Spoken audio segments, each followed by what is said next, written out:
recording.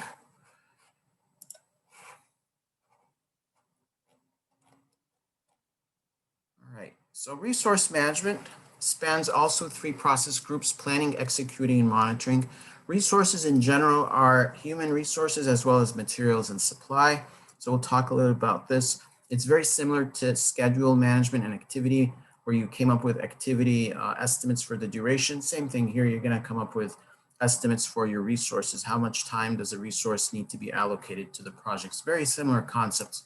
So this shouldn't take too much time, but the chart here shows you what we mean by resources. It could be personnel, people. So you have a number of roles, and maybe under one of these roles, there are different people who report, or they're different levels of experience, level 1, level 2.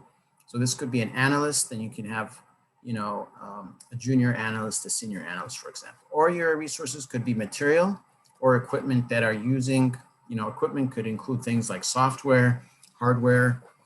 It could be laptops. Material would be things like consumables, usually pens, paper, posters, things of that nature. All right.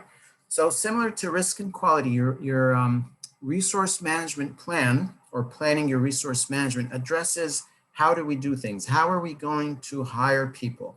How are we going to inventory our material and equipment? Are we going to identify it in a specific way? Are we going to share our equipment with other people outside of the project? It also talks about our culture, like, our values as a team. So it sets the basis for the different things on your project when it comes to resources. Very similar to cost and schedule management, you will estimate, the durations of using a machine, the cost for these machines, and so on. So resource breakdown structure is what we're looking at on the right here. You can also have an org chart for your project. And don't confuse your org chart with the project with the org chart of the organization. They're two different things. Usually on the project org chart, the top authority here would be the project manager, and then you have different roles who report to the project manager only for the purpose of the project, but they could report to other people in their everyday, work activity. All right, so that's really it for resource management. Not much to talk about. Let's touch real quick on communications management piece of it, and then we can break for lunch or prayer. So communications is so important. Remember, we said that project managers spend the majority of their time talking to people, setting expectations, setting stakeholder, expectations, and communicating progress and status and things like that. When it comes to communication, what's important is we communicate through a common language. Quite often you'll find friction developing between different groups in the organization for no reason other than that groups are using acronyms that other groups don't use. You work in a business and the technology team uses words like agile or WBS, and then there's someone sitting from the legal department in that meeting. They have no idea what this means. They feel offended. In some cases, they might even feel that it's intentional, as if that other team is trying to put them down. You'll be surprised, but people come with all backgrounds and cultural diversity, and sometimes real problems happen because of things like that. So you want to be very, very cognizant of that. Speak a common language that everyone can understand. The general rule of thumb, make sure a fourth grader can understand what you're saying. If a fourth grader can't understand the words you're using, and you're in a meeting outside of your direct group, chances are you're going to offend someone. And the higher you go up the ladder, the more people get offended. It's very easy for an executive to get a bit intimidated because a software developer used a word they just didn't understand. Also, you want to use the appropriate mode to communicate things to your team. For example, you don't want to talk about a complex concept using words. Maybe you use a diagram to simplify the idea of the words. Alternatively, you might want to use words and a detailed email to communicate a solution to a problem, or to give an update to a complex issue that's been going on for quite a while. Be very clear in your objective. Why are you saying what you're saying? Are you asking a question, or you're making a comment, or you're validating a point? Like, what is the statement trying to convey? And use the proper application for the communication, meaning there are reasons why we communicate. There are different applications, meaning you can be asking for a need, you can be providing support, you can be fulfilling a transaction, and we'll see in the next chart some examples of those. So that's just a quick, high level key points about communication. The key thing here to remember, it's on the speaker, the sender, to make sure that the receiver understood the message. You don't just throw out the message out there hoping that it sticks. You have to make sure that they heard it, they understood it. If not, you can ask questions and so forth. And also at the same time, the receiver has to acknowledge in response to the sender that, yep, I got it. No response typically means, yeah, we assume that you understood what's being said. All right, so this diagram came from a book that we wrote a few years ago. It kind of shows the overall framework of communicating in general. So these are common objectives why people communicate. Either they're setting an expectation, they're negotiating something, they're resolving some sort of conflict, they're sharing some piece of knowledge with others, they're influencing someone, they're collecting information, they're working with others, they're expressing a need or serving a need, reflecting a feeling, developing a relationship, doing a transaction, or trying to introduce a change. So there's some overlap like influence and change and things like that, but those are the very common reasons people talk to each other. So you can, think about your communication at home. If you have siblings and they approach you and talk to you about something, it's probably chances are it's one of these things on this list. They're either trying to influence you to borrow something that you own. Hey, can I take your car, or can I borrow your pair of shoes, or whatever it is? Or they're not feeling well and they're trying to, communicate that to you, or whatever the case might be. So these are common objectives why people communicate. Then the communication message itself has some common attributes. One attribute is the level of clarity of the message. Another attribute is how precise is the message. So you can say it's hot outside. That's clear, it's hot, but it's not a precise message. It doesn't say, is it 88 degrees or is it 104? I mean, for one person, it could be hot. For the other person, it could just be warm. So it's not a precise message. Then it's, the accuracy. How accurate is the message? Is it truly hot, or that person is exaggerating? So the difference between precision and accuracy is it's 88 degrees, or is it 88.3? Accuracy is it's factual. Yeah, it's 88 degrees. Is it relevant to the discussion? How deep is that message? How broad is it, right? So depending on the audience you're talking to, if it's someone inside your team, you want to have a deep message. If it's someone outside the team, it's probably going to be a more broad message, a higher level type of message. So those are the attributes of messages. Then comes the mode.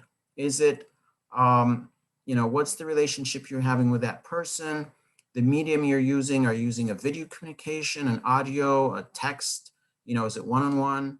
What's the setting like? Is it a video in a theater, or is it a video online, or is it a video offline that you're sending someone an email message? So all these modes also affect the value and what you're trying to communicate to people.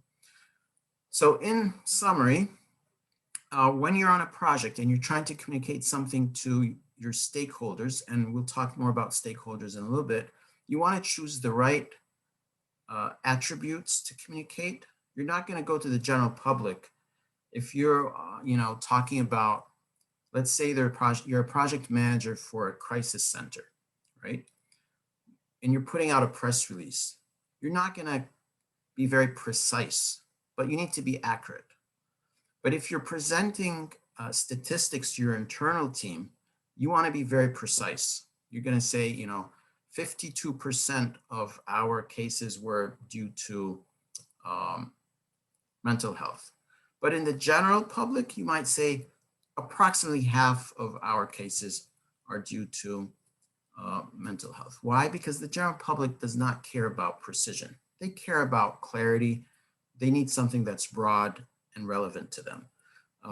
Now, when you're talking internally, you're not just going to say mental health, but you're going to break down these mental health conditions, 20 of them. The general public might not know all these conditions. So again, you're not going to be very deep in your discussion. You're going to be very broad. So the attributes that you will pick will be different depending on the audience and the message you're trying to communicate and the impact you're trying to leave and the objectives that you have for your message. All right. So that's a quick reference chart for future use that you can find handy, not just on projects, but in communicating in general. All right, what does your communication plan include? Similar to risk, quality, and other things, it's going to talk about your standards. How will I communicate with my team? Maybe we have periodic meetings, face-to-face, purpose of these meetings, what types of meetings will we have, those types of things. So it's basically setting the guide for the team. A very important concept when it comes to communicating is active listening, is to listen with purpose, right? Some techniques to demonstrate active listening or practice it is to learn. So you're not just hearing stuff, but you're learning from it. You're taking notes, you're coming up with your own thoughts. You're connecting yourself to what's being said. How does it relate to me? You understand the level of influence and you communicate it back to the speaker. So there's some common steps when you want to practice active listening. And active listening is a skill that's really, really important in the workplace. A lot of people, most people actually are not good active listeners. So it takes quite a bit of practice, and you will find people who excel in organizations and good solid leaders, they have very strong active listening.